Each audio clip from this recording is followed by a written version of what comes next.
Hey guys, this is Preeti. Welcome back to my channel. दोस्तों, part 4 के and में हमने देखा इनक्रीज ने जॉर्ज को अपने घर में रखने की डिसीजन लिया है, एटलीस्ट जब तक वो ठीक ना हो जाए और इनक्रीज को इस पेल की ओरिजिन पता ना चल जाए। मेरी ये रिस्क अफोर्ड नहीं कर सकती थी, तो वो उसी दिन इनक्रीज से मिलने जाती है, उससे रिक्वेस्ट करती है जॉर्ज को घर वापस ले जाने के लिए। इनक्रीज जवाब में डायरेक्टली मना कर देते हैं क्योंकि वो ऑलमोस्ट श्योर है कल्प्रिट उसी घर में कहीं छुपा है। मगर हाँ, वो आइजैक को जॉर्ज के पास अलाउ कर सकते हैं उसकी देखभाल करने के लिए। अभी बस यही एक रास्ता है। आइजैक को मैनिपुलेट करने में कोई प्रॉब्लम नहीं होगी, मगर समय बहुत कम है। किसी भी वक्त जॉर्ज का सेंस लौट सकता है। मेरी को जो करना है जल्दी करना होगा। तो उसी दिन मेरी आइजैक को एक लिक्विड देती है जॉर्ज को पिलाने के लिए। कहती है ये पेन किलर है, मगर असल में ये बेहोशी की दवाई थी। आइजैक काफी इनोसेंट है, वो मेरी के जाल में फंस गया और जॉर्ज को वो दवाई पिलाने लगा। लेकिन ऐसा कब तक चलेगा? मेरी को इसका कोई परमानेंट सोल्यूशन ढूंढना ही होगा, नहीं तो ये इनक्रीज उसका खेल खत्म कर देगा। ग्रैंड राइड भी पास आ रहा है, तो मर्सी उसे आइडिया देती है क्यों ना वो इनक्रीज को ही मार डाले या फिर मिस्टर सिबली को। वो नादान है, नई नई पावर मिली है उसे, इसीलिए खुद को सबसे शक्तिशाली मान रही है। वो समझ नहीं पाई इनक्रीज भी इक्वली पावरफुल है, उसे मारना उतना आसान नहीं होगा। और मिस्टर सिबली अगर वो नहीं रहेंगे तो सेलेम भी मेरी के हाथ से गया। उन्हें कोई और सोल्यूशन ढूंढना होगा। फाइनली मेरी डिसाइड करती है कि वो सिबली के दिमाग के अंदर जाकर उसके माइंड को ही खत्म कर देगी। वो जिंदा तो रहेंगे, मगर उनका सेंस कभी नहीं लौटेगा। टिट्यूबा की मदद से मेरी ड्रीम वॉकिंग स्टार्ट करती है, जॉर्ज पर हमला करती है, मगर उसे मार नहीं पाती क्योंकि इनक्रीज उसे प्रोटेक्ट कर रहा था, उसके शरीर और सोल को। अब क्या होगा? टेंशन में मेरी पागल हो रही थी और मर्सी की बचकानी सजेशंस उसे और इरिटेट कर रही थी। टिट्यूबा तो उससे फ्रस्ट्रेटेड हो चुकी थी, वो बार बार मेरी को सावधान कर रही थी ये लड़की एक दिन उन्हें प्रॉब्लम में डाल देगी। असल में इन दोनों के बीच एक जेलसी, एक कंपटीशन स्टार्ट हो चुका था। मर्सी हमेशा उसे टक्कर देने की कोशिश करती रहती है, साथ ही साथ वो अपने दोस्तों को लेकर अपना ही एक ग्रुप फॉर्म कर रही थी। अपने ट्रिक से वो उनके सामने महान बन रही थी। उस पर लीडरशिप का भूत सवार हो रखा था। जिस आदमी पर मर्सी ने झूठा आरोप लगाई थी, एमिली के पिता पर, इनक्रीज उसे रिहा कर देते हैं और उसी वक्त उसे पता चलता है मैप ने जेल में ही सुसाइड कर लिया है। इसका मतलब उनके लिए विचेस को ढूंढना और ज्यादा मुश्किल हो गया, मगर उसने हार नहीं माना। उन्हें आइडिया था कि इसी शहर में और भी कई सारे विचेस छिपी है जिन्हें ढूंढ निकालना बहुत जरूरी है। इसीलिए वो रेगुलर प्रीचिंग से सभी लोगों को अवेयर करने लगे। इस मिशन में उन्हें कॉटन का भी साथ चाहिए था, मगर वो तो ग्लोरियाना के गम में शराबी बन चुका था। इधर एमिली के पिता आजाद होते ही अपने बेटी को थ्रेट करने लगे, लेकिन इस बार वो तैयार थी उनका सामना करने के लिए। रात के अंधेरे में सभी लड़कियां मिलकर उस आदमी को पीट पीट कर मार डालते हैं और उसके लाश को ले जाकर क्रैक में फेंक देते हैं। उन्हें यकीन था मर्सी उनकी रक्षा करेगी। मर्सी जैसे उनकी गॉड मदर बन चुकी थी। टिट्यूबा को उसका इंटेंशन बिल्कुल भी ठीक नहीं लग रहा था। वो मेरी को समझाती भी है, लेकिन जब उसे समझ आया तब तक बहुत लेट हो चुका था। उस रात जब आइजैक जॉर्ज को दवाई पिलाने जाता है, इनक्रीज उसे देख लेता है, बहुत मारता है उसे। मजबूरन आइजैक को भी मेरी का नाम बोलना ही पड़ता है। इधर उनके अनजाने में कहीं से एक स्पाइडर आकर जॉर्ज के मुंह में घुस जाता है। जब इनक्रीज चेक करता है तो उसे जॉर्ज के मुंह में सुनहरे जाल दिखते हैं। उसी वक्त इनक्रीज कॉटन और बाकी सिलेक्टमैन के साथ मेरी के घर जा पहुंचते हैं। उसे यकीन था ये उसी दवाई का असर है। डर से मेरी के हाथ पैर कांपने लग गए थे, फिर भी वो उनका सामना करती है। खुद वो दवाई पी कर दिखाती है। वो तो चुड़ैल है, उस पर इसका कोई असर नहीं होगा। अब इनक्रीज कंफ्यूज्ड हो जाते हैं, अगर ये दवाई कारण नहीं तो ये सब कैसे हुआ? कॉटन बताता है हो सकता है वो जाल किसी विचेस फैमिलियर का काम हो। इसी पॉइंट पर मर्सी अपना गेम शुरू करती है। उसे पता था टिट्यूबा की फैमिलियर एक स्पाइडर है, तो वो सारा दोष उस पर डाल देती है, जबकि इस वाले स्पाइडर को उसी ने भेजा था जॉर्ज के पास। ये उसी का प्लान था टिट्यूबा को अपने रास्ते से दूर भेजने का। उसका प्लान काम कर जाता है। इनक्रीज उसी वक्त टिट्यूबा को अरेस्ट कर लेते हैं और शुरू होता है उस पर टॉर्चर।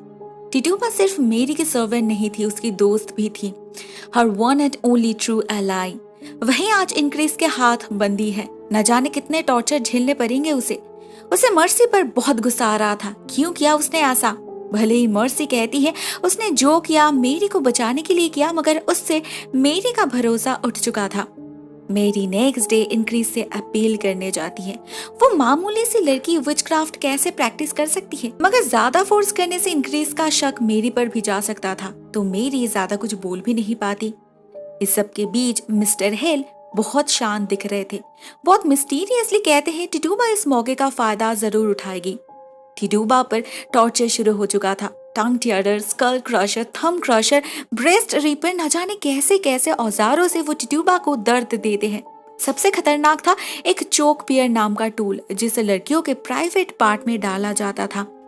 ये सब सहने की हिम्मत कॉटन में नहीं थी, स्पेशली जब उसे यकीन था टिटूबा निर्दोष है। अपने पिता से कभी वो सहमत नहीं हुआ। उनका ये ब्रूटल तरीका में भी सक्सेसफुल है, लेकिन इनह्यूमन भी। पहले तो ग्लोरियाना को खोकर वो खुद को ही खो चुका है, ऊपर से अपने पिता के ऐसे करतूतों से उसे खुद पर ही गुस्सा आने लगा था। वो जंगल में जाकर सुसाइड करने की कोशिश भी करता है, मगर इसमें भी सक्सेसफुल नहीं हो पाता। इधर एन एक बहुत ही खतरनाक काम करती है। जब वो घर में अकेली थी तो वो चोरी छुपे अपने पिता के स्टडी में जाती है। वहाँ वो मास्क रखा था। आउट ऑफ क्यूरियोसिटी वो उस मास्क को उठा लेती है एंड इमीडिएटली वो मास्क उसे ट्रांसपोर्ट कर देता है जंगल में। कुछ भी समझने से पहले ही एन एक ऐसे दुनिया में पहुंच चुकी थी जो उसके लिए बिल्कुल ही नई थी। उसे समझ नहीं आ रहा था ये सपना है या हकीकत। इस जंगल में रहने वाले डार्क क्रिएचर्स उसे चेस करने लगते हैं और एन पागल की तरह इस भुलभुलैया से निकलने की कोशिश करती रहती है। मिस्टर हिल को इसी बात का डर था, एन की क्यूरियोसिटी कहीं उसे मुश्किल में ना डाल दे। इस मास्क से एट अ टाइम एक पर्सन ही ट्रैवल कर सकता है, मतलब मिस्टर हिल अभी इसे चाहकर भी यूज नहीं कर पाएंगे। उन्हें खुद जंगल में जाना होगा। अकेले जाना ठीक नहीं होगा समझकर वो जॉन से मदद मांगते हैं और नोटिस करते हैं जॉन को इस जंगल के बारे में बहुत कुछ पता है। कुछ दूर जाने पर कुछ सैवेज लोग उन्हें घेर लेते हैं। मिस्टर हिल तो डर ही गए थे, मगर जॉन नहीं। जॉन उनसे उनके ही लैंग्वेज में बात करता है और उन्हीं से उसे पता चलता है एन किस दिशा गई है। उनके इंस्ट्रक्शन को फॉलो करके वो लोग आखिरकार एन को ढूंढ ही लेते हैं, लेकिन यहाँ उनके बीच एक बहुत ही बड़ा कंफ्यूजन क्रिएट हो जाता है। जॉन समझ नहीं पा रहा था एन बिना किसी ट्रेस के जंगल के इतने अंदर कैसे पहुंची, और मिस्टर हिल समझ नहीं पा रहे थे इन नेटिव लोगों से जॉन का क्या ताल्लुक। पूरा दिन इसी में बीत गया। तब तक बेचारी टिटूबा की हालत खराब हो चुकी थी। वो बहुत कोशिश करती है इंक्रीज को उल्लू बनाने की, मगर फाइनली उसे अपना मुंह खोलना ही पड़ा। इंक्रीज ने उससे पता कर ही लिया गांव में कौन कौन विच है, उनके साथी कौन है और इस सब के पीछे मेन लीडर कौन है। अपने विक्ट्री को शेयर करने वो सबसे पहले मेरी के पास जाते हैं। मेरी को लगा वो उसे अरेस्ट करने आए हैं, मगर असल में बात कुछ और थी जो मेरी के लिए असलियत से भी ज्यादा डरावनी थी। मेरी को पता चलता है टिटूबा ने मर्सी और उसके दोस्तों को अक्यूज किया है, साथ में जॉन को भी। मतलब मिस्टर हिल इसी अपॉर्चुनिटी के बारे में बात कर रहे थे। इसी तरह वो जॉन को रास्ते से हटाना चाहते थे। उसे रात जंगल से लौटने के बाद जॉन को अरेस्ट कर लिया जाता है और उसे बचाने के लिए मेरी एक नया प्लान बनाती है। वो इंक्रीज को सजेस्ट करती है क्यों ना जॉन के ट्रायल में बोर्ड ऑफ सेलेक्टमैन को इन्वॉल्व किया जाए। इससे ट्रायल के जजमेंट को वो कुछ हद तक कंट्रोल कर पाएगी। मिस्टर हिल से कहकर वो 5 मेंबर्स को इंक्रीज के अगेंस्ट कर लेती हैं। बाकी रह गए वो और मिस्टर हिल। इससे ही काम बन जाएगा। मगर ट्रायल के दिन उसके प्लान में पानी फिर जाता है जब इंक्रीज उसे वोट देने नहीं देते। उसके जगह जॉर्ज को लेकर हाजिर करते हैं, जो श्योरली जॉन को सजा देना चाहता था। जॉर्ज पहले से काफी बेहतर हो चुका था। मेरी समझ गई थी अभी वो और ज्यादा दिनों तक पावर होल्ड नहीं कर सकती, तो वो जॉन को भागने के लिए कहती है, जो हमेशा से वो चाहता था, मगर ऐसे किसी चोर की तरह भागना जॉन को मंजूर नहीं था। मेरी प्लान बी इस्तेमाल करती है। वो मर्सी को यूज करती है इंक्रीज का खात्मा करने। अभी इसके अलावा और कोई ऑप्शन नहीं। मर्सी को इंक्रीज के डर से जंगल में छुपना पड़ा था। मेरी जानती थी अगर वो कहेगी कि उसे जॉन को बचाना है तो शायद वो नहीं करेगी। इसीलिए मेरी ने उससे कहा कि वो नहीं चाहती मर्सी पूरा जीवन ऐसे छुप छुप कर रहे। उसे अपने दोस्तों को भी तो बचाना है, जिन्हें इंक्रीज ने बंदी बनाया है, टॉर्चर कर रहा है उन पर। उन्हें तो सिर्फ मर्सी ही बचा सकती है, इसीलिए उसे इंक्रीज को मारना होगा। इस बात पे मर्सी खुशी खुशी राजी हो जाती है। बदले में मेरी उसके दोस्तों को सिक्योरिटी प्रोवाइड करने की प्रॉमिस करती है। वो मर्सी को उसके पीठ पर स्क्रैच करने के लिए कहती है और उन घाव को जाके दिखाती है आइजैक को। उसे जड़ी बूटी से हिप्नोटाइज करके कुछ लाइंस याद कराती है और भेज देती है इंक्रीज के पास। आइजैक उसे जाकर कहता है उसने मर्सी को देखा है जंगल में, उसने उसका पीछा भी किया मगर मर्सी कहीं गायब हो गई। अभी इनक्रीज के अलावा उसे और कोई ढूंढ नहीं सकता। इनक्रीज ऐसे मौके को छोड़ना नहीं चाहते थे। वो तुरंत भागते हैं जंगल में मर्सी के तलाश में और मर्सी उस पर हमला कर देती है। लेकिन वो अकेली इनक्रीज के लिए काफी नहीं थी, इसीलिए मेरी भी उसकी मदद करती है। अपने शक्ति से वो घर बैठे ही इनक्रीज को कमजोर बनाने लगती है। मगर इतना कुछ करने के बाद भी मर्सी उसे मार नहीं पाती, उल्टा उसके औजार से आइजैक घायल हो जाता है। रात में इनक्रीज मेरी को अपने घर बुलाता है आइजैक को दिखाने के लिए। वो बिल्कुल श्योर थे ये उसे मारने का एक प्लान था जिसमें किसी ने आइजैक को यूज किया। कोई नहीं चाहता कि वो जिंदा रहे, मगर वो कौन है ये उसे नहीं पता। उधर मिस्टर हेल के लिए एक नई मुसीबत हाजिर हो चुकी थी। एन उनके इस मास्क को लेकर अजीब से एक्सप्लेनेशन से बिल्कुल भी सेटिस्फाइड नहीं थी। उसे शक था अपने पिता पर, जिसे क्लियर करने के लिए वो इनक्रीज तक पहुंच चुकी थी। फाइनली खुद को बचाने के लिए मिस्टर हिल को अपने बेटी को बताना ही पड़ा कि वो एक विच है। एन को पता चला अपने पिता के असलियत के बारे में और शायद अपनी भी, क्योंकि इसी पॉइंट पर उसे पता चला कि वो मास्क सिर्फ विचेस को ही ट्रांसपोर्ट करती है, मतलब वो खुद भी अपने पिता की तरह एक विच है। इस रिविलेशन के लिए एन बिल्कुल भी रेडी नहीं थी। वो बिलीव ही नहीं कर पा रही थी कि वो खुद एक विच है। तो वो जाती है कॉटन के पास, उससे कहकर अपने शरीर में विचेस निपल का खोज करवाती है। लेकिन कॉटन इतना ऑकवर्ड फील कर रहा था कि वो ठीक से देखता तक नहीं। लेकिन हमें एन में उसकी विच सेल्फ दिख जाती है। इसके बाद हम कॉटन को देखते हैं। वो बेचारा पिछले कुछ दिनों से खुद से लड़ रहा है, लड़ते लड़ते थक चुका है वो। क्लोडियाना तो जा चुकी है, अभी वो अपने एक लौते दोस्त को खोना नहीं चाहता। वो डिसाइड करता है कि वो जॉन को डिफेंड करेगा। उसे यकीन है उसके पिता गलती कर रहे हैं। उसने बार बार अपने पिता को समझाया है, लेकिन इनक्रीज तो जॉन को फांसी से लटकाने के लिए बेताब है। वो मर्सी के दोस्तों को भी बहुत टॉर्चर करते हैं। बेचारी लड़की तब भी मर्सी के लिए ही वेट कर रही थी। इधर ग्रैंड राइड पास आ चुका था। अभी भी 5 सैक्रिफाइसेस बाकी थे, तो एल्डर विचेस मेरी को फोर्स करते हैं जल्दी काम करने के लिए। उन्हें मैलम मिल चुका है और पूर्णिमा के रात भी करीब है।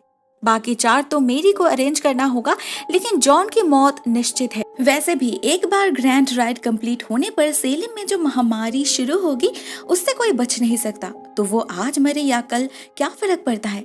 फर्क पड़ता है मेरी को। उसके जिंदा रहते वो जॉन को कुछ होने नहीं दे सकती, इसीलिए वो पूरी कोशिश करती है उसे सेफ रखने की। पता नहीं उसे क्या सोचती है। वो मर्सी से कहकर उन लड़कियों को बताती है कल ट्रायल में जॉन के खिलाफ गवाही देने के लिए, मगर इससे जॉन का रिस्क बढ़ नहीं जाएगा? God knows.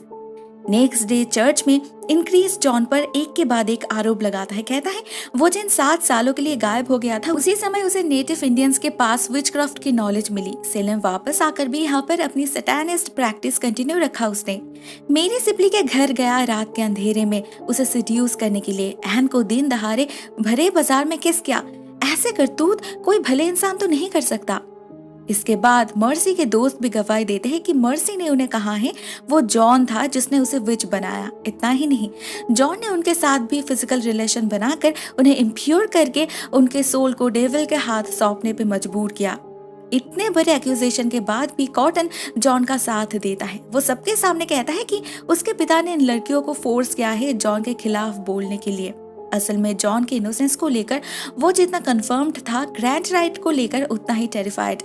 वो जॉन से मैलम के बारे में पूछता है। ग्रैंड राइट को रोकने के लिए उस मैलम को डिस्ट्रॉय करना ही होगा, जिसमें उसे अपने पिता की मदद चाहिए। जॉन उसे कहता है वो जाइल्स के कब्र में है, मगर कॉटन को वो वहां नहीं मिलता। कैसे मिल सकता है? टिटूबा और मर्सी ने बहुत पहले ही उसे वहां से निकाल चुकी है। कॉटन कंफ्यूज्ड हो जाता है, उसे जॉन पर भरोसा करना चाहिए या नहीं। इधर इनक्रीज उन 4 लड़कियों को फांसी दे देता है, यह कहकर कि इनके शरीर में डेविल सीड पल रहा है। मरने से पहले इनमें से एक लड़की जॉन से माफी मांगती है और उसका आधा सिक्का वापस कर जाती है, और इसी तरह विचेस को उनके 4 सैक्रिफाइसेस मिल जाती है। बाकी था और एक, जॉन की सैक्रिफाइस। नेक्स्ट मॉर्निंग इनक्रीज और एक नया एक्यूजेशन लगाते हैं जॉन पर। यूज करते हैं उसके डार्केस्ट सीक्रेट को उसी के अगेंस्ट। सभी को पता चल जाता है कि वो एक खूनी है। जॉन भी इस बात को डिनाई नहीं कर पाता। बाद में कॉटन पर्सनली उससे जाकर पूछता है उसकी असलियत क्या है। तब हमें जॉन के सीक्रेट के बारे में डिटेल्स मिलती है। पता चलता है जंग के समय एक बार उनके ग्रुप पर हमला हुआ। उसके सारे साथी उसे डेट समझकर भाग गए। तब कुछ नेटिव लोगों ने उसकी मदद की। ये मोहक ट्राइब के थे, लड़ाई से उनकी कोई कनेक्शन नहीं थी। उन लोगों ने जॉन को बचाया, उसकी ट्रीटमेंट की। ठीक होने के बाद भी जॉन उनके साथ ही रहने लगा। तब उसे इस जंग के असलियत के बारे में पता चला। उसने देखा उसके अपने ग्रुप के सोल्जर्स फालतू में बिना किसी मतलब के इन नेटिव लोगों पर हमला कर रहे हैं, उन्हें लूट रहे हैं, जो सरासर गलत है। तो नेक्स्ट डे जब प्यूरिटन सोल्जर्स ने इन पर फिर से हमला किया तो जॉन ने उन्हें मार डाला। 20 लोगों का खून किया उसने।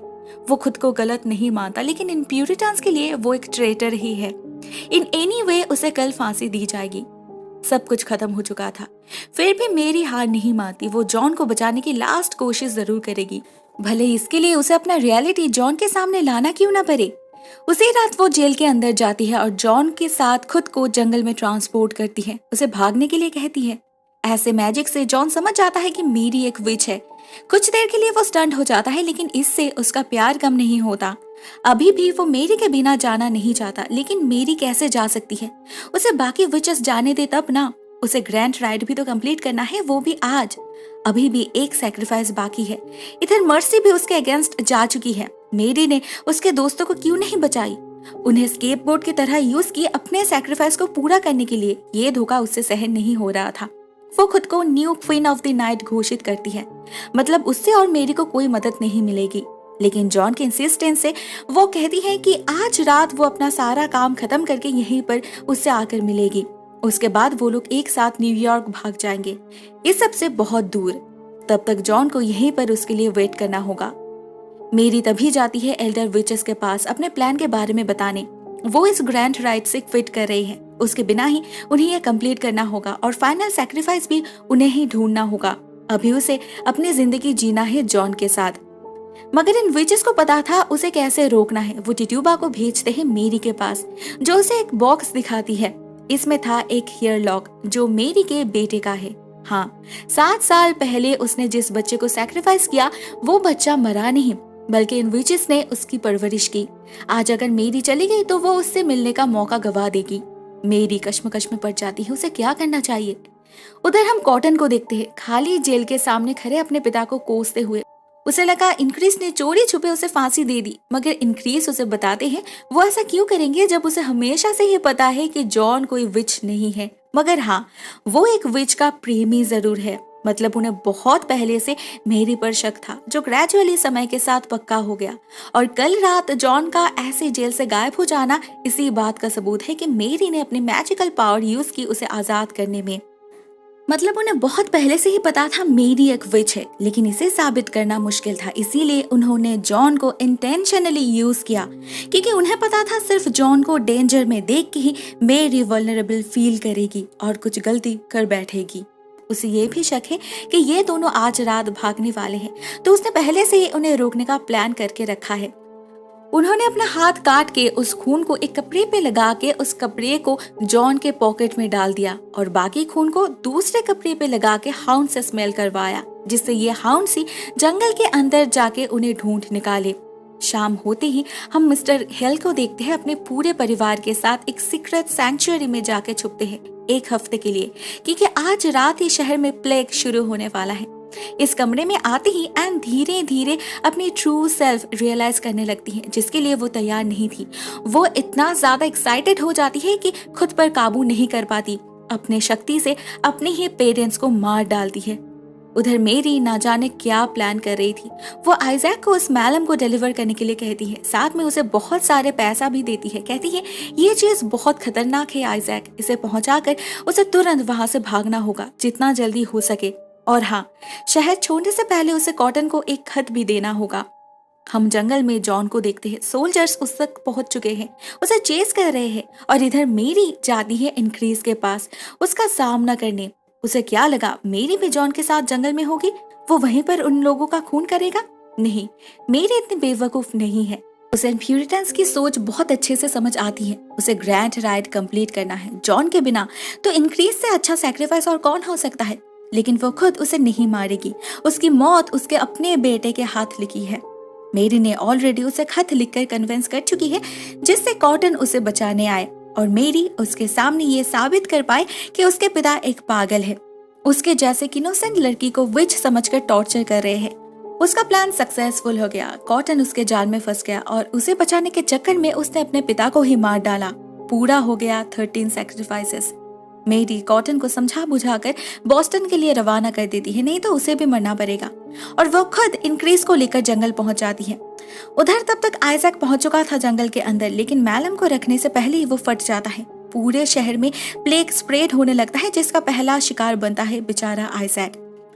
उधर जॉन पर सोल्जर्स हमला कर देते हैं, उसे गोली लगी थी और फिर से उसे रेस्क्यू करते हैं वो नेटिव ट्राइब। इधर उन विचेस को जो चाहिए था वो उन्हें मिल गया, तो वो भी मेरी को उसके बच्चे के पास ले जाते हैं। मेरी अपने जॉन से तो मिल नहीं पाई, लेकिन उसे उसका निशान वापस मिल गया, उसका बेटा।